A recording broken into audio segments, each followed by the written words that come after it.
Hello, I have a car. It's a jolly good little car. It's done nearly 92,000 miles and it ticks over quietly and reliably. Every year it's serviced, MOT'd, taxed and insured. As a consequence, it's free to be a car. It can go forward, reverse and park without any hindrance of any kind. Here in the West, we put a high value on freedom.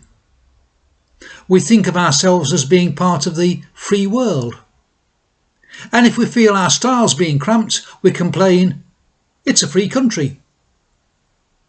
Preachers, moreover, will quote the Bible in favour of this worldview. For instance, Galatians chapter 5 verse 1. It is for freedom that Christ has set us free. There certainly are plenty of countries where the freedoms we enjoy are not to be had. And people there would have happier lives if they enjoyed some of the liberties that we've inherited. I question, however, whether our idea of freedom. Across the ocean they're heading for an election in a country which thinks of itself as the land of the free. Read its founding documents and you'll find expressed in them a desire to be free in a way they hadn't been in the continent that they'd fled. This is hardly surprising, since these people were nonconformists. Quakers, Baptists, Presbyterians and the like. Excluded in those days from the British professions, the universities and mainstream national life.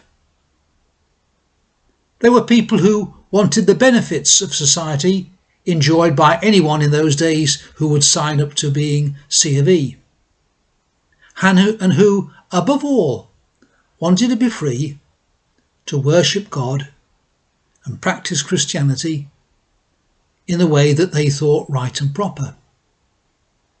For them, freedom was not doing what you like, how you like, where you like. It was freedom to enter, without any social restraint, into being what you were called from eternity to be. Someone with a face-to-face relationship with your Maker. Time and again, this is the idea of freedom that the Bible presents us with. St. Peter, in his first letter, says this: live as free men. And then immediately continues, and do not use your freedom as a cover-up for evil. Live as servants of God. St. Paul, in his letter to the Romans, chapter 8, says, through Christ Jesus, the law of the Spirit of life has set me free. Free from what? Free to do what I like, how I like, where I like? No. Free from the law of sin and death.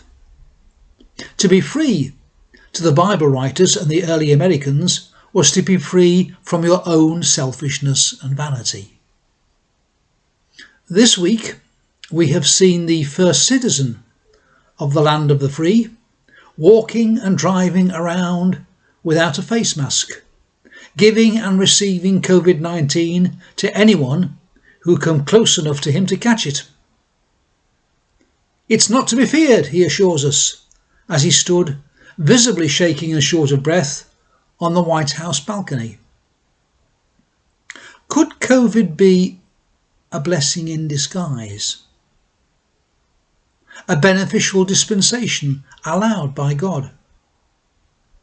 If it eventually teaches us that self-centeredness is a way of death, initially for the old and frail, but eventually perhaps for all of us, it could instruct us into what true freedom is. A human being, like a car, if it's going to function happily and well, needs to fulfil the design of its maker. Bye.